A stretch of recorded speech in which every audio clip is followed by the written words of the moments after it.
welcome to episode 728 of Longbox Heroes, the Lamborghini of comic book podcasts. I'm Todd, along with Joe. How are we doing today, Joe? You said Long and Joe very fancily. I'm trying to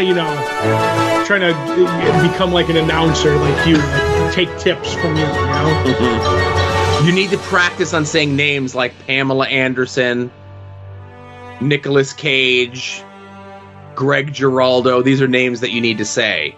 If you need a coffee mug to hold up, all right, I could help you with all of these things. Good. We'll have to do a practice run one of these days. Yes, and I can. This is something typically saved for After Dark for right. the $100 Patreon tier, right? Mm-hmm. I need to be more concerted. I try to be on top of saving dates for personal anniversaries of stuff, mm-hmm. or silly anniversaries, like, oh, this is the day that allegedly Texas Chainsaw Massacre happened according to the movie. This is the day that Return of the Living Dead happened according to the movie, right? Mm-hmm. I need to be more mindful and conscious to remember the dates that I should be petty about as well. Oh, those are the ones I remember the best, by the way. So it's one of those things where, like, they're painted with like a brush. Like, I know they happened around this time. I don't know the exact things, you know. Mm-hmm. You'd think I would be better, but like a lot of that stuff got washed away with the old Twitter account to the new Twitter account. Right. Right. And then, like, I don't want to be like, then am I the guy that puts that in my calendar as well? Like, mm-hmm. Oh, the day that I quit Chikara is also my kid's birthday, sort of thing. Well, that makes it easy. Yeah. Don't you mean the day your kid's birthday is the day you quit Chikara? Because the day you quit Chikara is more important. In the long run, yes. I'm kidding. And of all the things that you just said, the most important thing is you really need that $300 Texas Chainsaw Massacre box set. I got nowhere to put that prop chainsaw. You know what? Move some Bib Fortuna, baby. Let me see what the price is. If I was going to buy anything, I'm sitting on, they did the Toxic Avenger Blu-ray thing. Right. And that, I know it's come down. I know you'd be surprised on this. There was not a big clamoring for that one. What? Oh boy. It was $100 and it's down to 82 now. Buy. I say buy. I think I could get it to come down even lower. You seem a guy with a lot of toxic masculinity. Oh my God. I wish. Right. Anyway, what do we got on the show today? In the news, 2 omnibuy get even later. Movie companies and comic creators should be symbiotic, but sometimes they're not. A comic company pivots away from licensed property. And finally, did Longbox Hero turn into an X-Men podcast so gradually I didn't even notice? Pretty much, yes. Conventions. The latest edition of Becky's My Walk Down Lois Lane. And it's an all-time good place Hall of Famer episode, Joe. What we read last week, which was Dead Eyes, The Empty Frames, #1, Uncanny X-Men, #2, there we are again, and Teenage Mutant Ninja Turtles, #2. What we're looking forward to this week, Todd and Joe have issues where we reread Gail Simone's Secret Six, and this week it's issue 20, and maybe slight talk of movie. I don't know because I didn't see it yet with Beetlejuice. Yeah, it was good. Go see it. Get it out of the way. I don't know how you could spoil Beetlejuice. Okay, I was going to ask one question. If on a scale of 10 to 10, yes, how hot was Winona Ryder? I'd say like 10 plus. All right, there you go. She's the Spinal Tap hot. She's an 11. Yes. If I have a critique of the movie, there's a bit in the movie, of course, the first one, there's the thing about the wedding. This one, of course, there's the bit about the wedding. And Beetlejuice has a line where he says, like, oh, we couldn't have just gone to Vegas to get married. Mm-hmm. Obviously, that's like the known place for the quickie weddings. I would have thrown in the line that it's not like we were going to go to Hawaii to get married for the long-suffering second Beetlejuice movie that has been in developmental hell forever. Beetlejuice Goes Hawaiian. I vaguely remember that, yes. So that's all. Anyway, I'm glad you enjoyed it. So anyway, yes, go see it. It was fun. Yeah, that's all. Gotcha. All right. So hey, let's go in kind of sort of order that you had mentioned of stuff and lateness.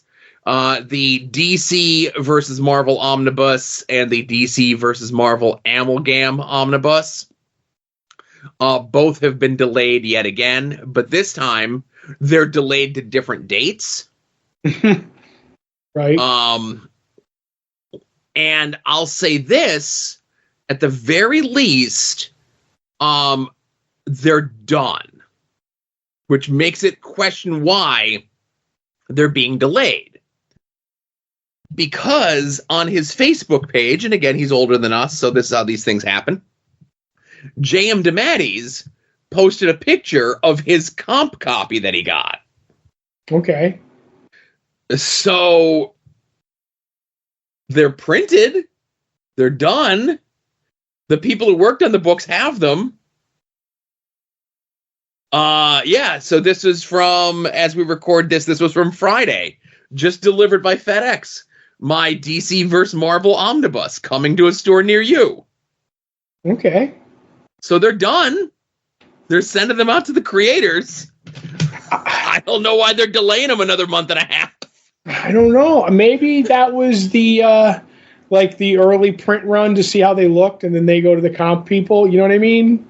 I know a lot, and I don't know on this, but a lot of stuff keeps getting pushed back with printing and stuff like that. Sure. Like that Garcia Lopez style guide got pushed back like another week for me. Like every time I go in, I ask like, well, what date is it coming? Because I always like to know when stuff's coming out, so I have the money ready, or just make sure I have enough in credit.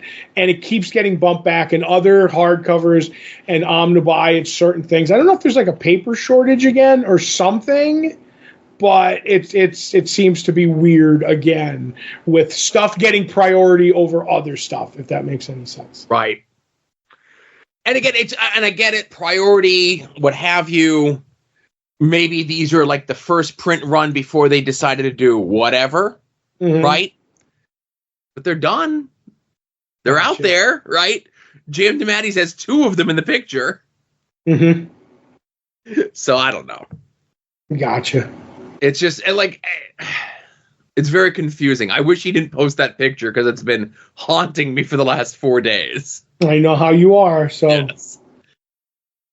So this past week, we don't typically talk about this sort of stuff here, but we have to because it is comic related. But the most recent trailer for the 3rd Venom movie came out this past week, which was how many of the people involved in the comic book discovered that Null is going to be the big bad, I guess, in the new Venom movie. Right. Now I saw the trailer for the new Venom movie when I went to go see the new Beetlejuice movie, and it looks like a Venom movie. Right? Yeah. Is that a good thing or a bad thing? I don't know. I never saw the first 2. Nobody was wearing bad wigs or anything. Right. What's his name? Tom Hardy. Look, I don't want to say that he looks sad to be in the movie, or if that's a character choice, but he definitely looks sad to be in the movie, Makes some interesting characters choices, Joe. Yeah. But what had come out with this is the creators of Null, writer Donny Cates and artist Ryan Stegman, when the trailer came out this past week, that's how they found out. Donny Cates just tweeted out an image of the Venom logo kind of just moved around a little bit to make it look like it spells money. Okay. And Ryan Stegman said, yes, I did co-create Null. No, I didn't know until today that he was going to be in the new Venom movie. Yes, I expect to finally be able to afford that lazy river moat around my house. Now, we had talked over the last couple of weeks here in regards to creators getting their just due and how sometimes these people get whatever. And I forget who tweeted it out at them. It might have even been Rich Johnson of Bleeding Cool. essentially just said that creators of characters are resigned to a credit and a $5,000 lump sum. Oof. Right. So I think, and people are up in arms about it, and we talked about it last week. It sucks.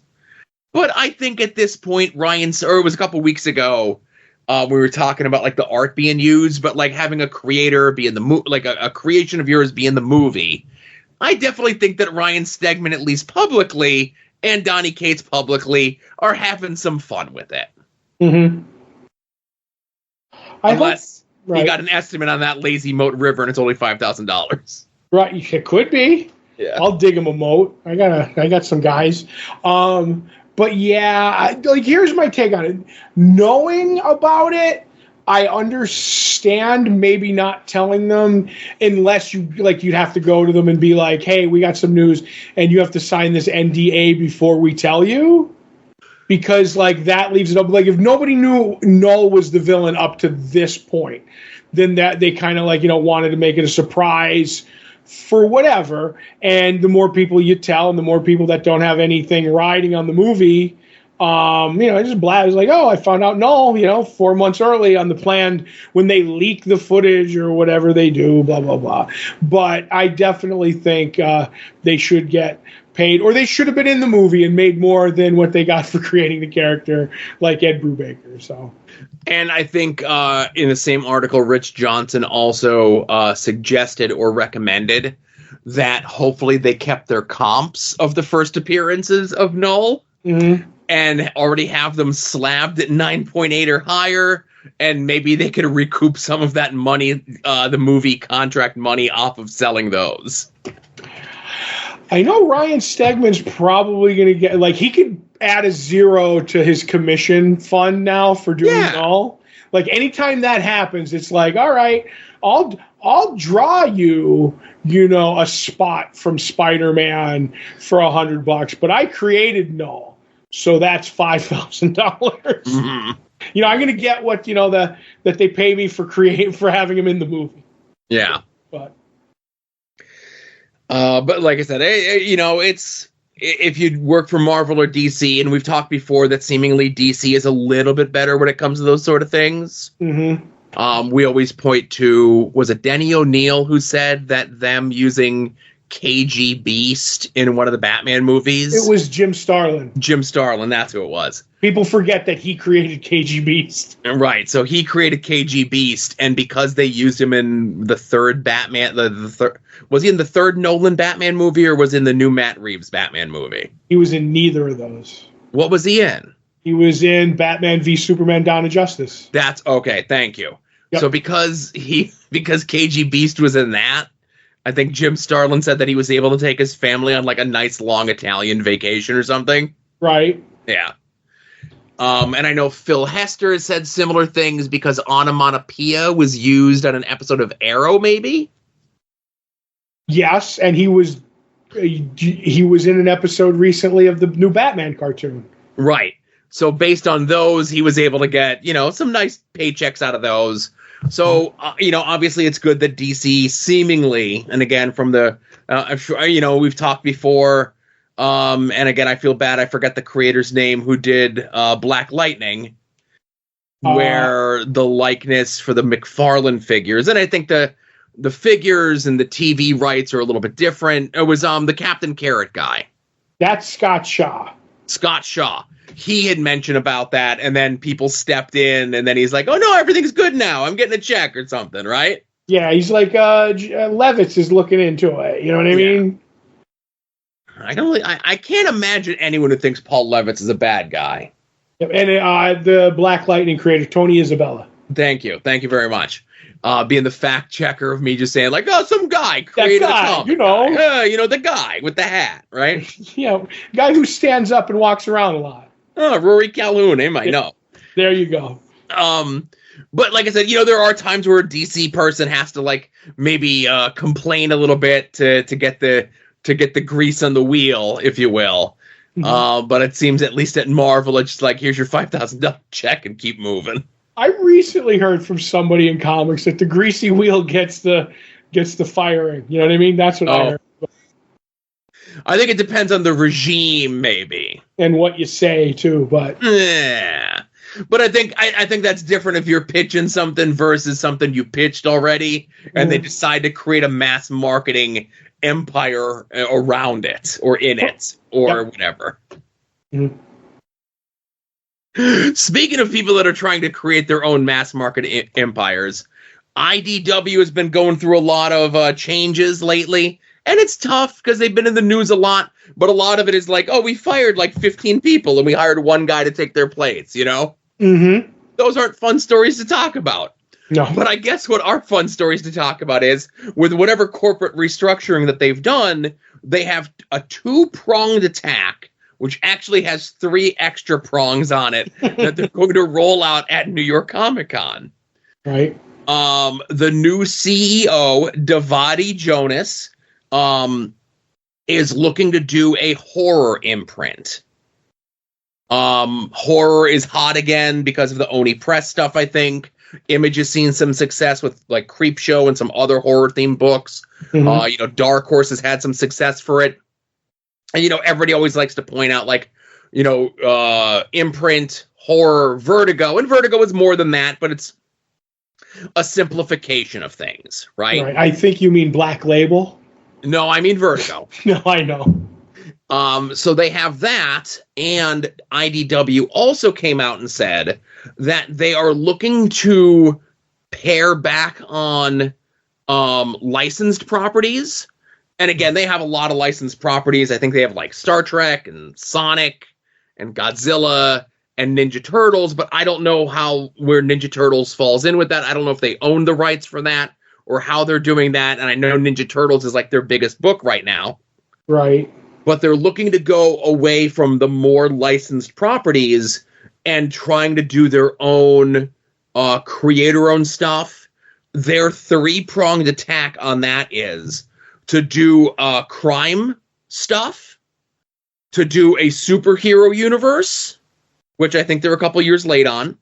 Mm-hmm. And this is the puzzling one, where they're going to be doing a retelling of biblical characters and stories set in the modern era. Interesting. Now, interesting, yes. It all is going to depend on who they get as the creative teams when you're getting religion involved in comic books, if you're playing it straight or if you're doing satire or things like that. But I guess I'm glad IDW has a plan. Mm-hmm. Creating a superhero line from scratch. I know Valiant tried to do so, and that company that bought them that was going to have the whole Valiant cinematic universe and everything was going to roll out, and here we are 5 years later, and of course the pandemic kind of threw a monkey wrench in some of those plans, but here we are 5 years later, and I think Valiant puts out a book a month. They think they doubled the output. Well, they're up to 2. I think they actually said they were going to put out another book. And when you said that company that bought Valiant, I think you just mean China. Okay. But China's a company. But I'm with you on all that, and I think they're going to go, if they do the religious line, they're going to go, respectfully. And I could actually think maybe of 1 or 2 creators I could see Lee Weeks all over that. Okay. I don't know if you know, he's definitely born again kind of a deal. Okay. And I've always heard that he is one of them that's like, he's very careful about when he draws a book, what violence and what, risque stuff will be in there, because he won't do it. So I could definitely see him, like, if you wave a big enough paycheck under his nose, he might do it, Mm-hmm. Good luck to them. I want to see everybody succeed. The more successful comic companies, the better this podcast is. Exactly. And, obviously, I'd mentioned as I was going through everything, it'll be interesting to see, where Ninja Turtles falls into that whole getting away from doing licensed stuff. I know they don't own the rights to it, because I just looked it up. They have the rights, so we'll retain the rights to it. It'll probably be as long as they can make money from it, or because like Nickelodeon owns it, if they want to take it back somehow. I don't know how the contracts work, but I think that's one of the few true making money titles from IDW, and with Jason Aaron on it right now, they're going to be like, we're going, as long as he stays, we're gonna be okay, Right. And I think even still, Jason Aaron is definitely helping. Hopefully, Jason Aaron can help bolster that to a point where if and when Jason Aaron goes, that the line will be strong enough that whatever readers fall off, they're able to retain enough to make it just as profitable, Right. Like Jason Aaron coming in, and again, I don't know numbers. That that stuff is so weird these days because there's so many different channels to get your books from, but just an arbitrary number, let's say 100,000 copies, and that's because Jason Aaron's on the book. Well, where was it before? And where is it going to be afterwards? Right. And the goal is you want to come into a book, and when you leave, that it's better than where it was than you got it. Right. It's unrealistic to think that you as a big name creator are going to come onto a book and that hits that big, and again, I don't know if it's more or less than 100,000, but 100,000 is a nice number to say, but it hits that 100,000, by your second issue, you're already down a percentage of that. And then you're down a percentage of that by the third issue. And then, it just until it finds its level. But when it finds that level, is that level, even while you're on the book, higher than where it was before? And that's what every creative team coming onto a book and the higher ups and so on and so forth, when putting a creative team on a book, should be looking at these sort of things as anyway. Right. More of this. And it's one of those things where IDW is kind of getting ahead of stuff because New York Comic Con is coming up next month. So they're kind of like, hey, this is what we have planned for New York Comic Con. Get ready. We have big announcements. Mm-hmm. Good for them. And Todd, lastly but not leastly, I was barely in the first place, right? Mm-hmm. During the 90s boom, sure, I bought all the issues of Executioner's Song, and none of it made a lick of sense. Right. Sure, I would pick up this and that and so on and so forth. But for the most part, you and I, for the 13 plus years that this podcast has been a thing, we kind of stay away from the X books. Mm-hmm. It's impenetrable. You get mutants. You throw space and time travel. It's a lot of things mixing, right? Mm-hmm. And then the big announcement comes out. Gail Simone's on Uncanny X-Men. I'm like, all right, I'm in. Let's go. We're going to talk about issue 2 a little bit later on this episode.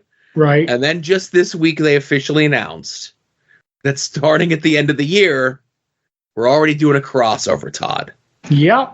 So now you mean to tell me in December and January, I got to buy 2 X-Men books? Right. I don't know how I feel about buying 1 X-Men book in the first place. People are going to talk. People are going to say we're X-Men fans. Do these books come in plain brown wrappers when we get them, Joe? Can I have somebody buy my book, just that book for me? And then they could hand it to me outside the store so nobody could actually see me doing the transaction. And my transaction of purchasing these books is off the books, literally.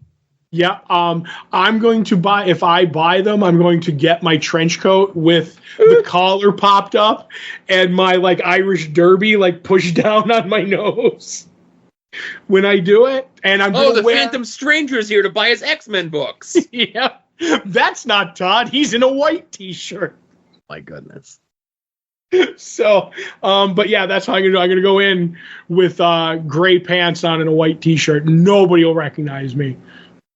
I kid, but because I love, we'll get into issue 2 when we talk about it a little bit later on. Mm-hmm. I could buy 2 extra books in December and January. I think my Marvel purchasing is low to begin with, so it's okay. My Marvel allocation funds have been going to more other things here. Mm-hmm. But my other angle that I was going to come on the show with is well, I bought the first 2 issues. I'm done. I don't want to get involved in no X crossovers. Here's what I say. We're going to do a little test, Joe. Yeah. You're going to buy those other X titles. Yes. And I'm not, and we're going to see how it reads. Okay. Because you need a group, when you're doing a test, you need the 2 different batches. And you know what? I'm willing to fall on that grenade not to read X books. Now, if it gets closer to the event happening, and then we've got a mini series, and we've got a series of one shots, I'm out. I'm like, I can cut bait. I'm done. Mm-hmm. Here comes, the Alan Moore maggot one shot from the mutants. I love Spider-Man more than anyone. Right. I've been buying Amazing Spider-Man except for those couple months when J. Michael Straczynski decided to ruin the book continuously since 1988. Mm-hmm. But even when they do the big crossover and the multiple miniseries and the one shots and the everything else, I just buy my Amazing Spider-Man and that's it. I don't get anything else. Okay, so you buy those, but do you buy the point, like the 7.1 and the 7.2? That's another one I like when they get cute. When it's like Amazing Spider-Man, 24.1, 24.2. So technically you need those to keep the run going. So, and again, I can't speak for any of the other Marvel books, but at least when they were doing it with Spider-Man, it was by the main creative team, like the main writer and artist. And Spider-Man, for the better part of the last, 15 years, has been shipping 2 to 3 times a month anyway. Right. So whether you just call it issues 7, 8, 9, or you call it issue 7, 7.1, and 7.mu, it's the same. It's the same thing. Because it's all done by the same creative team. Gotcha. Now you said these other things where it's like, oh, it's a fill-in issue, but we're gonna, whatever, right? Mm-hmm. Because we want to make sure that we have 3 Spider-Man books a month, but we want to make sure that we have the main creative team on when we hit our arbitrary anniversary number, and to do so, we have to do a 0.1, and a 0.2, and a 0.3 this month. Right. So now, did I hear you correctly? You said you've been buying it continuously since the 80s? 88, yeah. So you've never went, I'm not reading Spider-Man at this point and dropped it from your list? Sins Past. Okay, that was the only one that one I remember. Sins Past and One More Day. More Day, okay. When Sins Past hit, I'm like, oh my God, this is terrible. I'm like, I can't believe I'm not reading Amazing Spider-Man because I'm dropping the book. And then Sins Past ended. There was a little fill-in. And then it went right into One More Day, and I didn't get that because, the reading what it was on the tin, I'm like, I don't want any part of this, right? And then, the advertising before, one issue in, just how things, we talk about it now, but that's how it was then, too, where we're one issue into One More Day, and they're already rolling out, here's what the brand new day thing is, here's the creative teams that are going to be on it, it's going to be 3 times a month. I'm like, I can come back to Amazing Spider-Man once this is done. Right.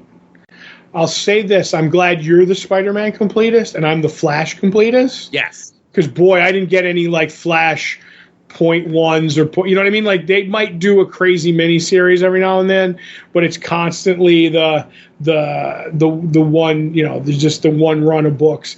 But I will say New 52 kind of hurt me on that run. If I wasn't getting that run free from somebody who was getting comps, I wasn't reading that run. So sure. Keeping the streak alive, Joe. They're in your collection. Yes. Unread, but in my collection. I'm trying to look to see where the gap happened. I love fast aging ninja clones. So actually it was a little bit longer than that. It was almost 2.5 years. Wow. Because the gap in my collection goes from issue 507 to 546.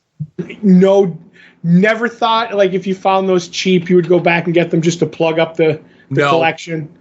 No, I don't. My collection is all winners, baby. Oh, okay.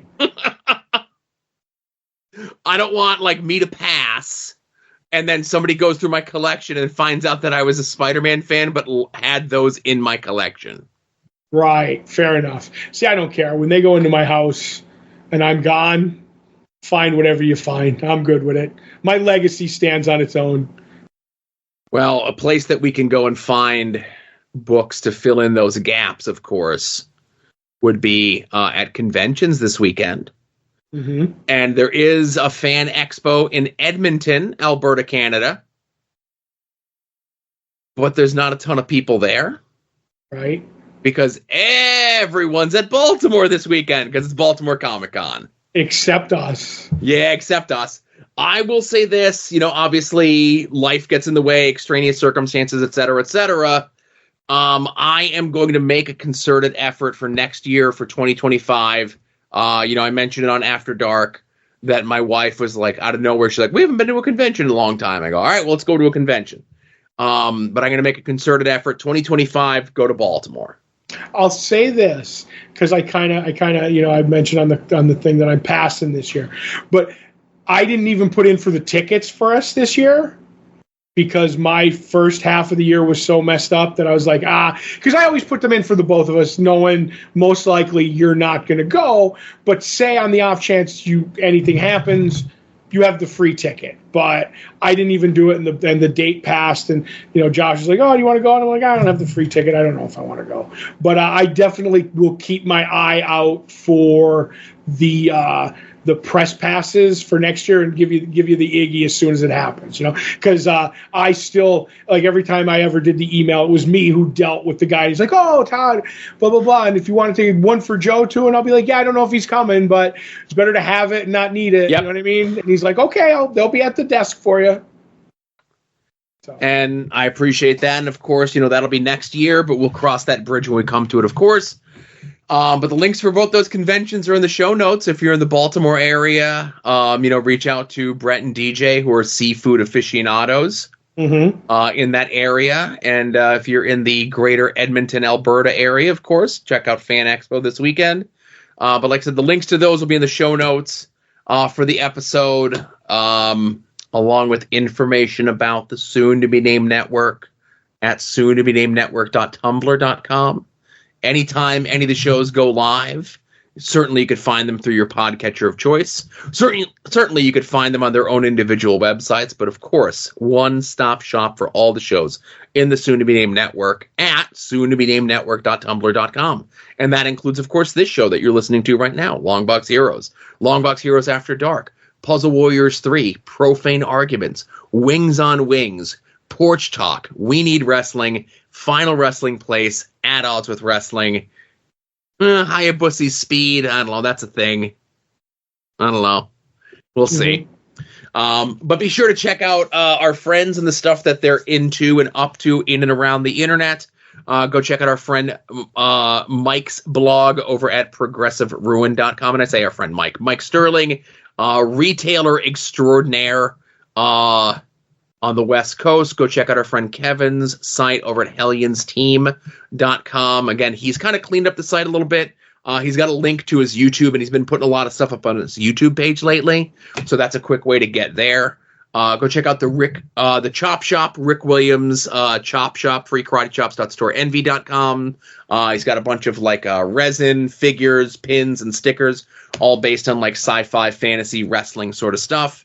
Go check out Jason Sandberg's Jupiter, self-published comic book over at his Indiegogo, which is still live. That's the way that Indiegogo does things, a little bit differently than Kickstarter or other crowdfunding things. I think I like Indiegogo better. I got the update on the Megaforce documentary today. So did I. I was going to bring it up before, but I forgot. Yeah.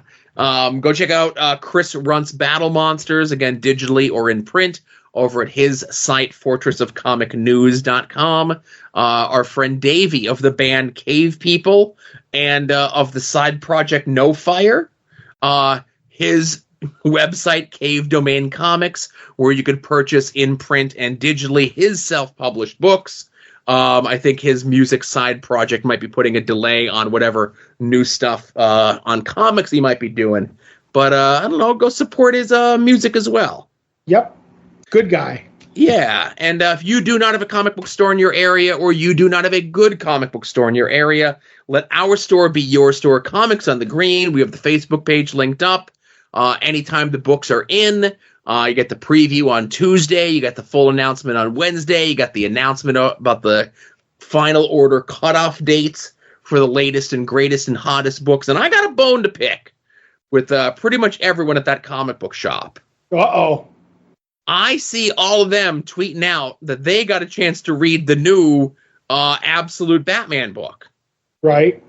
And again, that wasn't making the news, But it's a very good strategy by DC to send that out. I don't know if you saw that they sent that out to pretty much anyone who's currently working for them. Right. And they sent it out to like every comic book retailer. Which is smart, you know? Very smart, right? As long as they watermark it so they know what dirty retailers are out there, you know, pirating those books, sending them out. And if it falls into my bag this week, I'm not going to say anything. Mm-hmm. But, and I'll also say this, like I said, it wasn't in the news, but we're talking about it here because we're talking about the comic book shop. DC must feel confident about it if they're doing such big advance press to, obviously the people that work for them aren't going to say boo, but to send it to the retailers, they must feel strongly about it. Right. So that's a good thing. But, hey, you could go sign up for their mail order subscription service, get your books mailed to you weekly, bi-weekly, or monthly. And if you do, there's a chance you can get a sketch on the package from our good friend Becky, who we're going to turn things over to now for My Walk Down Lois Lane. Welcome back.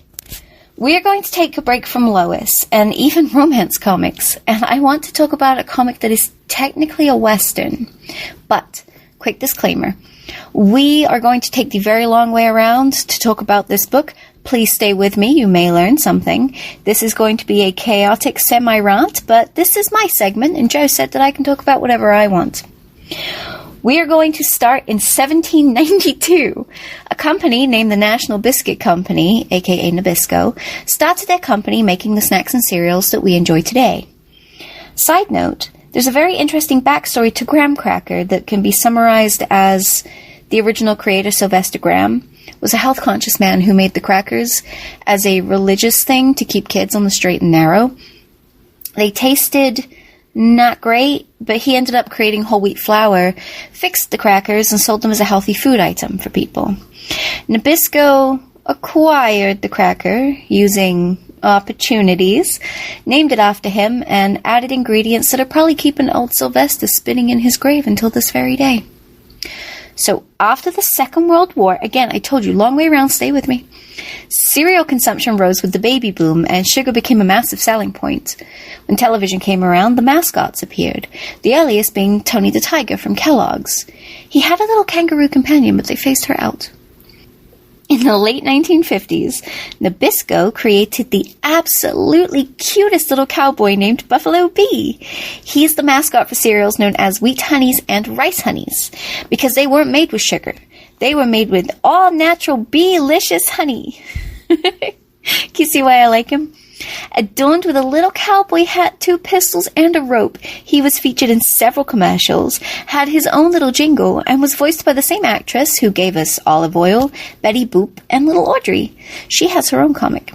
He was popular enough the prizes inside the boxes were toys of him, and you could send away for a t-shirt that I want very badly. His old commercials are up on YouTube if you guys are interested in watching them. So, Dell Comics picked it up. In 1958, they made the Buffalo Bee comic. It is a kid and Becky-friendly Western about him stopping outlaws and then stereotypical Western stuff like cattle rustlers and bandits and small-town troubles. Buffalo Bee is the same size as all the other animals in the comic, but who cares because it's super adorable. The comic didn't last long, and neither did the cereal because Nabisco's cereal were absorbed by Kraft. Buffalo Bee made it 3 whole issues, and Dow went on to have the first ever comic to sell 1 million copies. Surprisingly not a comic by Rob Liefeld. I did try to see if Dow Comics had any more cereal mascot comics, but they have over 6,700 books in their inventory, and the 4-color series where Buffalo Bee is has 1,375. I did look through there. I did not find any other cereal ones, but I can't say for sure. I have never read a Western comic except for Buffalo Bee, so I'm just going to assume that all of them are like it. And I know what you guys are going to ask me. So do I like the Honey Nut Cheerios Bee? No, because he's not a little cowboy. Tune in next week for more. Thank you very much, Becky. No Lois Lane talk this week. The segment name still stands, but what a fascinating character. What a fascinating history lesson that we got there. The first 1 million issue sales book was cartoon B cowboy tie-in for a serial. Mm-hmm. Joe, I have a question, though, real quick. Yes. So she ran this by you, right? Sure. Now, we're partners on this show? 5149, but sure. Longbox Heroes. When we do have issues, is my name in there? It says Todd. Your name is first, actually. It says Todd and Joe have issues. I'm first above the title? Yes. Okay. Just because I believe, maybe common courtesy, maybe this was my null. You should tell me. Are you going to be able to buy the moat around your house based on what Becky did here, maybe? No, listen, credit where credit is due.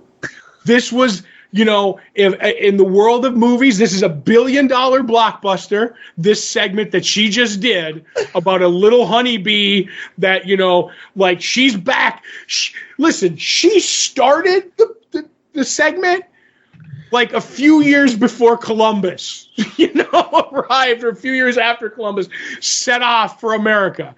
It's okay, educational, fun, all the stuff in there, but little disrespectful to the guy who throws not only this show, but this network on his shoulders.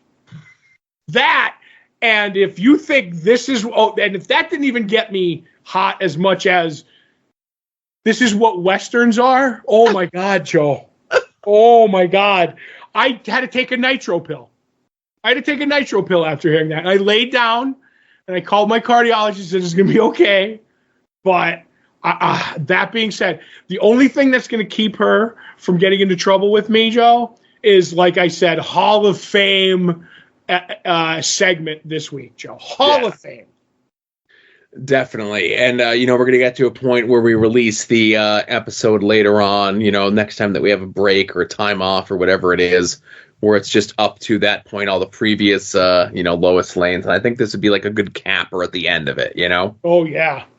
Yeah. So, hey, that's enough extolling the virtues of how good of a job Becky does and classes up our show. Hey, let's get into what we read from this past week. Where would you like to begin? I would like to start with Dead Eyes, The Empty Frame, written by Jerry Dugan, art by John McCrae. This is the second in the miniseries, and Dead Eyes, a.k.a. Martin, is telling the story of an art theft that wasn't really thought out, and that kind of sets up the thing, and nobody ever found the paintings. And I love how, slapdash the heist was, but that's kind of an important part of it. And then he's talking with his buddies and everything from the first miniseries, and then his wife, who is Megan, Dead Eyes is named Martin, ends up saying that all the money that they had set aside from a GoFundMe for their friend who is in the hospital has been taken due to a thing that is actually real and makes me aggravated. That if a person has too much money, they think it's ill-gotten gains, even if they don't have the proof and they could just take it. But these are dirty cops doing it. And he sets forth to set down the road to stop them from doing that to anybody else. But in that kind of he's out in the open again as Dead Eyes, and then maybe he decides, well, with all this going on, he's going to do another big score and find the paintings from the beginning, and that's why it's called The Empty Frames, and what he's going to do. I'll say I really enjoyed this, and I didn't reread the 4-issue mini first. I read it. And it flows very well. It has all the information that you need. I don't feel like that I was lost because I didn't remember much of the original mini because it had been so long. But that being said, everything was there to have fun, and that's why I read it that way. And then I went back and reread the original mini, and it's so much better. I highly recommend, if you enjoy this first issue, if you try it and enjoy it, go back and get the original mini because they're so much cooler. It literally ends on him getting the idea for the Empty Frames heist, what's going on, because they show him do it and everything. And I'm like, this is so good, all in one. And I feel it kind of got tripped up into 2 minis. I feel like it was more of an ongoing. But I love this one, first issue, as much as I had fun with the original miniseries. And I recommend it if you're like like some of the comics that we've enjoyed, especially like a Hitman feel to a book, not just because John McCrea drew it, but it's like stupid, over the top, dumb action in a good way. When I say dumb, you know what I mean? I don't want you to think I'm disparaging it. It is so much fun. Right. So you answered my question essentially because there was such a break in between the first series and the second series. And I do like that they are letting you know that this is a mini-series, that it's not an ongoing, of course, a continuation. And if this ends up just being a series of mini-series, as it is, I think that might be the best for this sort of thing. But you're talking about not superhero-y stuff, and they do a great job of getting over the characterization and the motivations of our lead characters, even if you had not read the previous books. Obviously, if you read the previous books, it's going to be a lot easier for you to just fall right back into things. But it's the mark of a good creative team, writer, artist, etc., to make that sort of a compelling thing that new folks would not be lost. Right. But yeah, I like the idea of everything, like that it's a failed heist, and how they kind of explain you and walk you through the failed heist. There's the bit as well with, obviously it's, so the world that they live in for this is kind of crooked to begin with, I guess. Because what'd you say the wife's name was? Megan. So she goes to pay for her treatment in cash. And she's like, oh, they stopped me, right? So then he goes and shakes down the person who works at the hospital, and that's kind of what leads him to the dirty cops and everything else like that. So it's just like, this is a world where people are just going to pay for their treatments at the hospital in cash. And it's very clearly known that this is like ill-gotten gains. It's from a robbery, because everyone kind of sort of knows who these people are.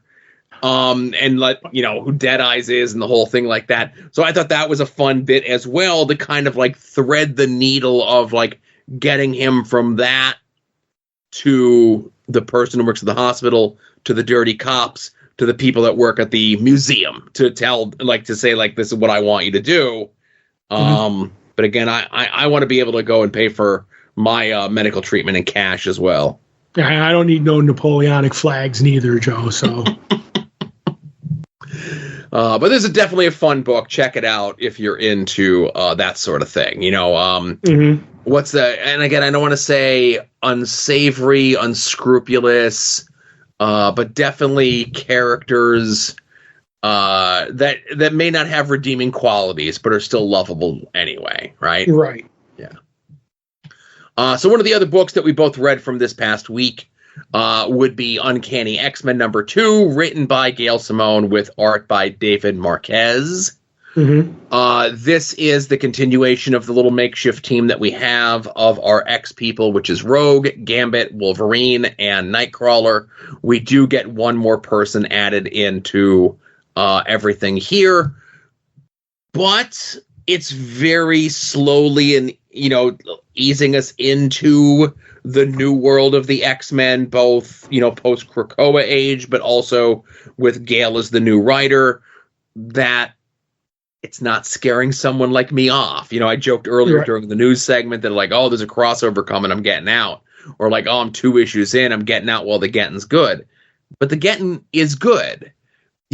Obviously there's lots of stuff that's built on X-Men from the previous big story arc, every big story arc, but it's doing a good job of just building up on what has been laid out for just these 2 issues alone. Gambit still having the left eye of Agamotto and how that's affecting him.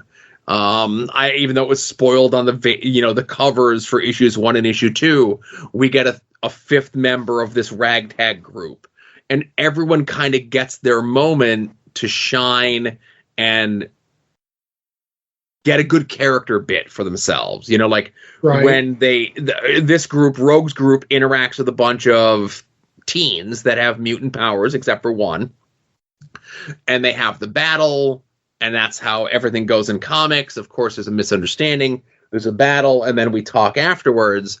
And Wolverine is like, I did this before. I'm not doing it again. No kids, right?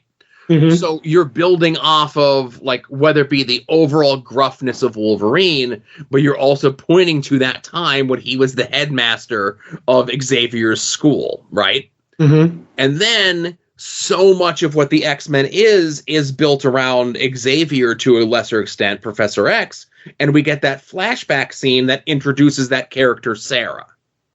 Right.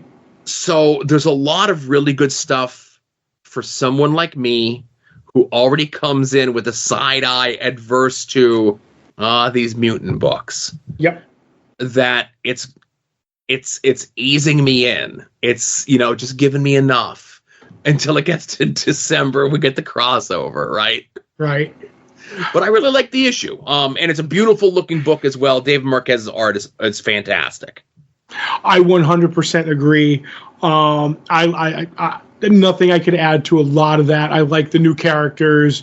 I was almost calling them the Outrunners, but they're the Outliers. I know the Outrunners. They're two different guys. They're the youngest men alive, right. But thank you. Right, but that had me tripped up. But I really liked a lot of this book. But my favorite parts of it is, like, if you wanted to do this whole book, I would read it. I love all Gail Simone stuff, and I'm with you on. I'm not an X guy, but I'm enjoying this. But if you were just going to give me the story of Xavier's diary, I'd read that book alone, Joe. Yeah. That's how I know I like this book. If I would say I would just read, like, when he meets her, and he just, like, just before these people, before Moira, before I can't think of her name, the other one from Space. It's like it was just her, and they meet. I had a blast with that meet cute right out of the gate, and I'm like, I would read this book. Oh, and there's mutants and superheroes and stuff. Yeah, all right. I guess that's gravy on these mashed potatoes, and I enjoyed it. Yeah. So I don't know. 2 months in a row, we're recommending go pick up Uncanny X-Men. Oh my goodness, what's happened to us, Joe? I was gonna say, what's gonna happen come January after we read the Jed MacKay adjective-less X-Men book, and we're like, go pick up 2 X-Men books. Oh my God, we already picked up a third X book, so a second X book, not an X-Men. Oh, that's right, because we have X Factor. It is an X-Men book, but it's outside of, like, this. Right, it's X adjacent. Yeah.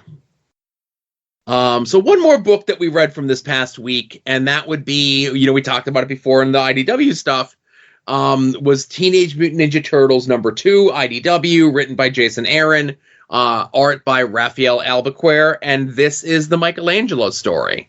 Mm-hmm. And the crux of this story is Michelangelo essentially becomes the one-man Ninja Turtles TV show. Mm-hmm. And then he grows, like, fat and lazy. Right, in Japan. He's big in Japan, Joe. Yeah, that's right. He goes to Japan and becomes, like, he essentially becomes what the Power Rangers were here. Mm-hmm. And he doesn't have the same skills, but there's an overarching thing of Michelangelo telling us what it's like to train and fight with nunchuck. Mm-hmm. Nunchaku, however you would pronounce it. And again, that kind of puts into perspective a lot of who and what Michelangelo is, and it adds a little pathos to the character, that he's not just the fun-loving party dude, which is just kind of his catchphrase is like, this is the leader, this is this, this is this, this is this. This is an issue that tries to flesh out Michelangelo a little bit more, make him a little bit more three-dimensional than just Cowabunga dude. But I really like this issue. I really like this book. Ninja Turtles, the big pop culture thing of it was a few years past me. I know you were in on the comic book before, so you have a little bit more of a foothold there. How do you feel now, essentially 2 issues in on this? Joe, I loved this issue. Loved. And I'll explain why. I'll take a second. But I always fancied myself a Raphael. I always wanted to be a Raphael. But I know I'm the brooding, cool, one that everybody goes like, oh, my God. But I'm not. Joe, but am I the Michelangelo? I always feel that the Michelangelo label was, was thrust upon me. And as I read this and I get into Michelangelo's head from this, I love it. And we don't often read segments from it. But when he's fighting the Foot Clan in this, and he just goes talking about the nunchucks, to master them, you have to take a beating, which is the through line with the nunchuck. And he goes, but whoever you are, you can't possibly beat me up more than I do myself. I go to the articles about me and read the comments. I obsess over every little thing I've ever said that came out wrong, every weird look everyone ever gave me.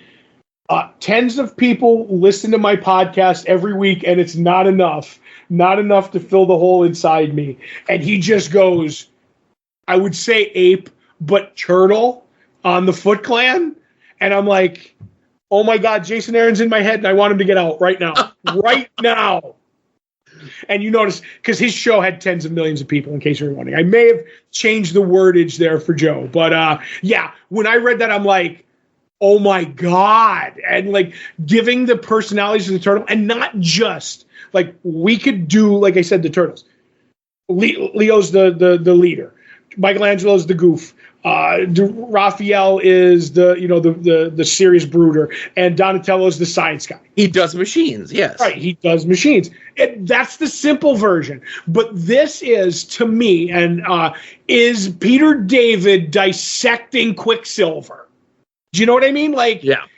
They are this way, but we've never asked why. The difference is everybody hated Quicksilver, and he made them love Quicksilver, where this was everybody loved the Turtles, and I think it's going to make them love them more, if that makes any sense. Yeah. And I had so much fun and love this issue, and I just and it makes me want more of the next issue, and I want my two pins to finish up the collection.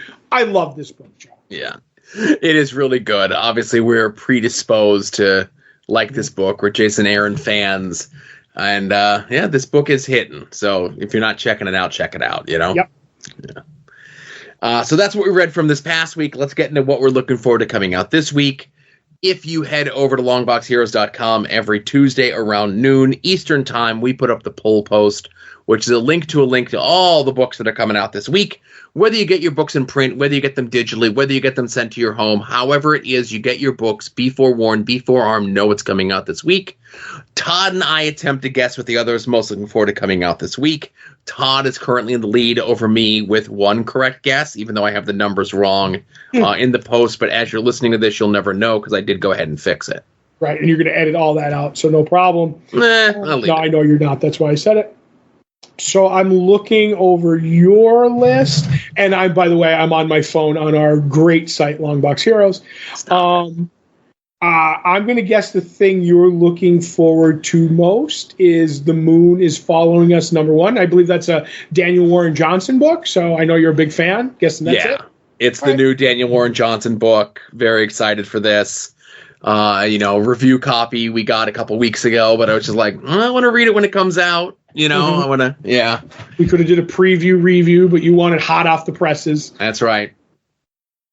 And you have the slenderest of slender reads of a list this week. Mm-hmm. So I'm going to guess the book you're most looking forward to coming out this week is X Factor #2. Is that the third X reference in this show? Yes, it is the book I'm looking forward to most. You cursed us by saying that we're an X-Men podcast now. Well, we kind of are. As long as we do it for more than a minute, we're okay. I guess.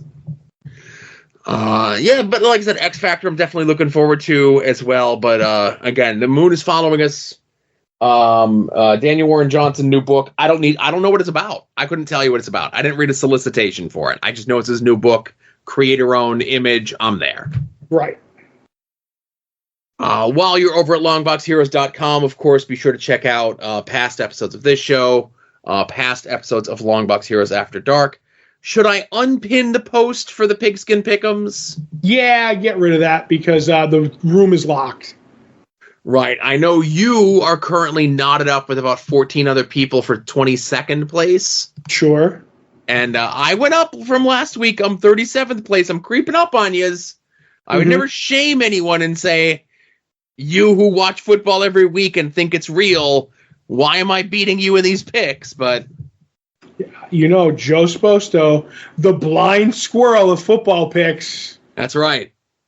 If I get into the top 10, then we're going to all have a conversation. All 50 plus of us that are in that group. You mean my 50 other rivals? Yes. Okay. But also, longboxheroes.com. Be sure to check out, and follow along with us. For Todd and Joe have issues as we are rereading all of Gail Simone's Secret Six. From the very beginning, it's humble origins in Villains United. It's crossovers with Birds of Prey and Suicide Squad and Blackest Night and everything else like that. We're back to its roots. We're back to its self-containedness with issue 20, where we last left our heroes. The villain sent his cronies out after Cheshire to go put the bounty out on Catman's child's head, giving him the phone call saying, we got your kid. He's a baby. I'm going to kill him. If you kill the people on your team, for every one that you kill in the next 5 minutes, your kid is going to get 1 year of life unfettered. They'll have nothing to worry about. And that's our cliffhanger, right? Mm-hmm. What's Catman going to do? Well, what Catman is going to do is he is going to go on a revenge spree. Some would say that he's going to get even. He definitely mulls it over. Deadshot could tell there's something going on. But he essentially says to the kidnappers, go ahead, kill him. I know where you are. I could tell by the sounds of the ocean. I know this about you. I know this about him. I know this about them. You'll never be able to hide from me. Sure, you're going to kill my son, but I'm going to hunt you until your dying days. Good luck. And he takes the plane, strands the rest of the team there, and leaves, and goes on his mission. And, we've gotten to see Catman kind of grow during this entire run by Gail Simone. Obviously prior to this, he was a Mort. He was a laughed at character, written off, that sort of thing. And we've joked before, said, the Bane redemption arc. But really what this book is about is the Catman redemption arc. And you want to get Catman over as a violent, psychopathic threat, this is the issue. Yep. And I'll say this, Joe, about him on the phone. Yes. I don't know what year what was, but I would not be surprised if somebody who did the Liam Neeson Taken movie may have watched or read this comic.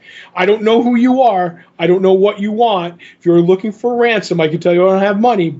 But what I do have are a very particular set of skills I have acquired over a very long career, skills that make me a nightmare for people like you.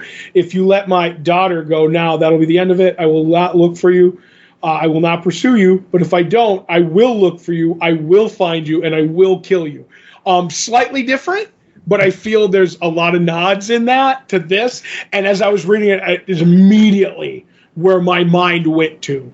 And that is such a great scene for like dead Catman to be like, yep, you're like, oh my God, I don't know what's going on here. And then where he goes with this, and we'll get there. I like what this book is like, because every time you start to get complacent in this book on whether or not each of the Secret Six are going to kill each other, or if the Secret Six are heroes or villains,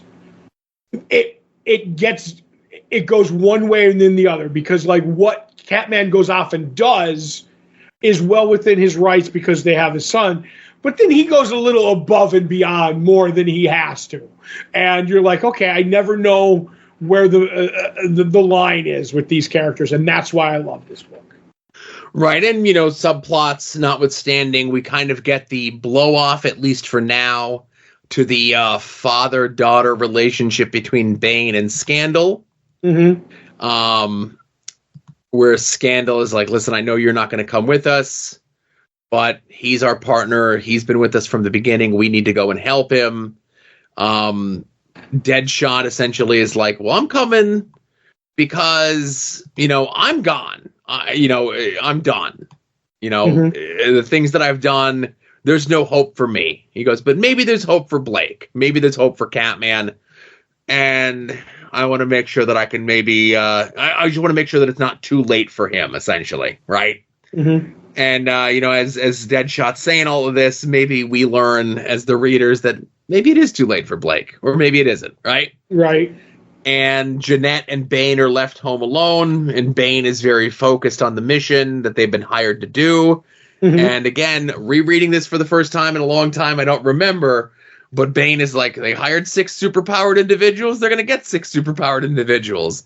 And I forget who he gets, but I can't wait to be reminded of that. Right. Next week and the week after that. I have no idea. And Jeanette says she thinks we'll be fine.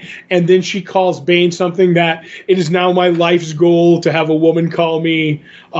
It's a tender tornado, Joe. So I found that funny. I'm sneaking a peek here to see if I see who the team Bane gets together is. I don't want to know. Yeah, it's a couple familiar faces, mm-hmm. And a Gail Simone favorite, let's say. Right. So, but then the throwdown with Catman, right?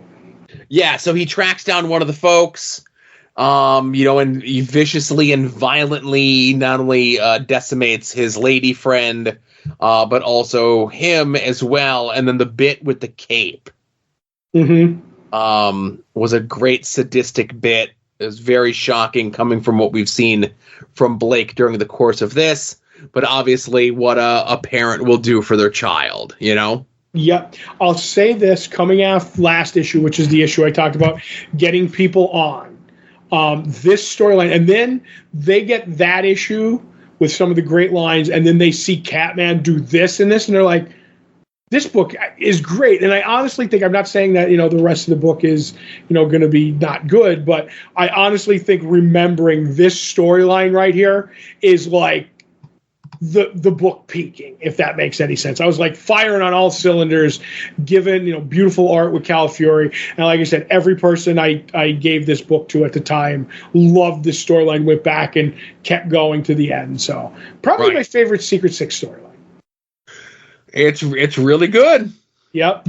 But we're going to reread the rest anyway. Yep. We still got a long way to go. We still got a couple more months until we're done. And then we're almost at that point where we got to start figuring out what we're going to do for next year, right? I have some ideas about that, but maybe previewing the past will help spur that along. But we'll see. Absolutely. So like I said, next week we'll be talking about issue 21. Of course, follow along. If you picked up the omnibus, I think there's still stuff in there, right? It goes to, I want to say, issue 30-ish, something like that, or maybe 20. I forget, because the next one is definitely, I think Gail said online that the second one would have the new 52 stuff. Okay. Looking to see what the Secret Six omnibus has, but don't mind me, it takes a second. Me being the fact checker of the show. Oh, I'm getting old, Joe. My internet's slow, too. Well, hopefully we're going to wrap things up here real quick. We're almost done. We're in the home stretch. You're over at Longbox Heroes. Go over to our store. Get shirts and pins and sticker with our fancy logo on them. Reach out to me. We'll work out a deal.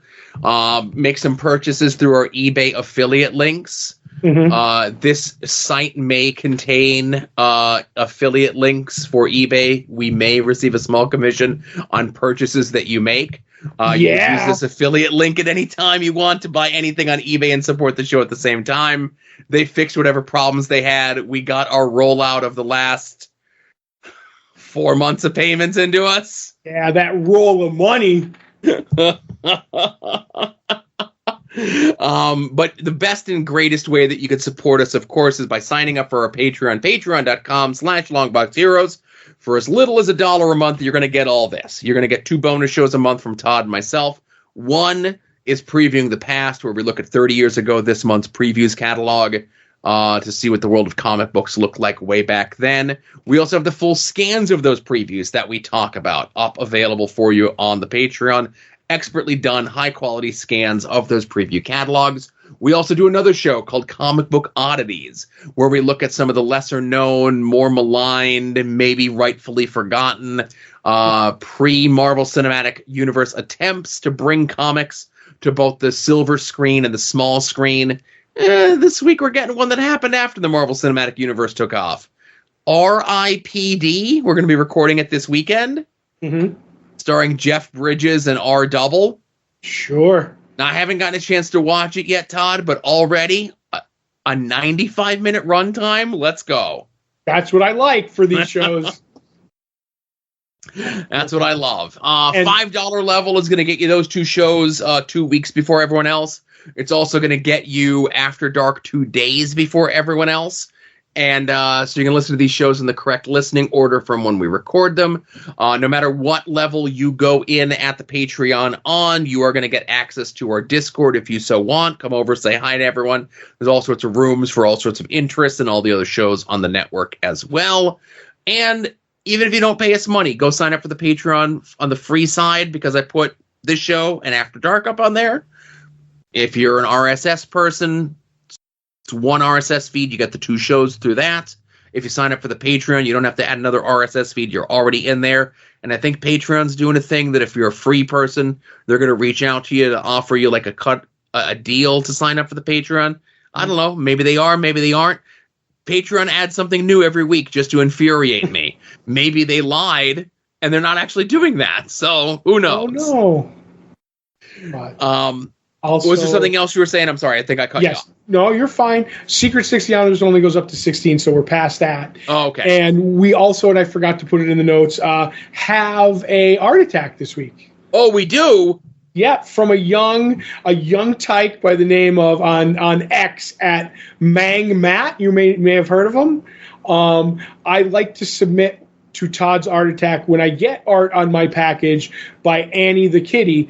But since she's on vacation, I got toilet humor from Cot Green instead. And there's no art other than, unless you call penmanship art. Becky said I have to include a joke, so here it is. Why can't you hear a pterodactyl going to the bathroom? Because the P is silent. You're welcome, Joe. Come on. I get it. Mm-hmm. So, yeah, there we go. Yeah. So if you have any, art or anything like that you'd like to send in, there's a lot of, we're getting towards the end of the year of cons, but there's still a chance, or get a commission or whatever. Send it to us there. If not, I'm retiring the bit. Oh, no, you can't retire a bit. I don't like when bits. The only thing I like less than bits is when you retire bits. That is true. But I think that's it for the show this week, right? Yeah, no TV or movies because I didn't see Beetlejuice. But next week we'll have 2 episodes of Agatha. Yes, and 1 episode of Oz Cobb. Is that what it's called now? No. You didn't see that going around? No. Okay. It's Penguin, but anyway. Right. So last week, a buddy of mine got to see a sneak preview of it, and another buddy of mine got to see the sneak preview of it today. At the one today in New York, they were giving out free Penguin-branded umbrellas. Oh, that's cool. That's really cool. I hope they had a switchblade or a machine gun in them or something. So I guess in the show itself, his name is not Oswald Cobblepot anymore. It's just Oz Cobb. Mm-hmm. To make him more of a grounded character or whatever it was. And to which I say, nobody calls him Oswald Cobblepot. No one's going to call him Oz Cobb. His mom named him Penguin. I'm going to call him Penguin.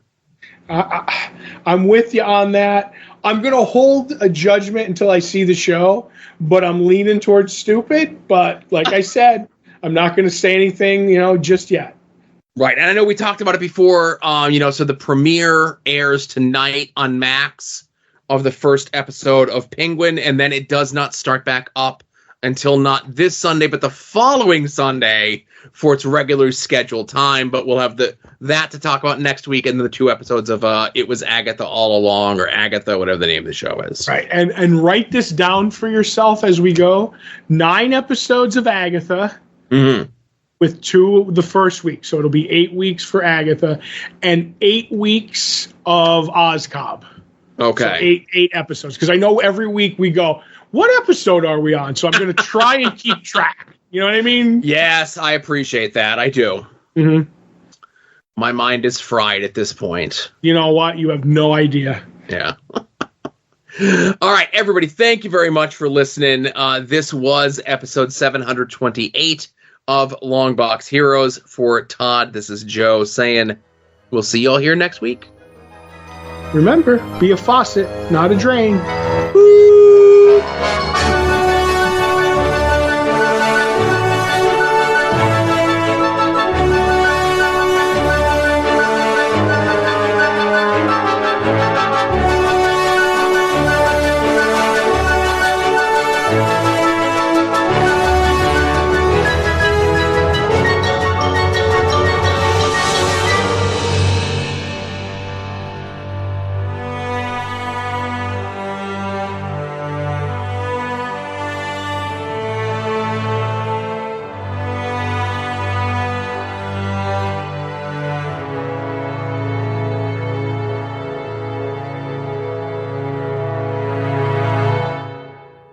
You're listening to the soon-to-be-named network, the Lamborghini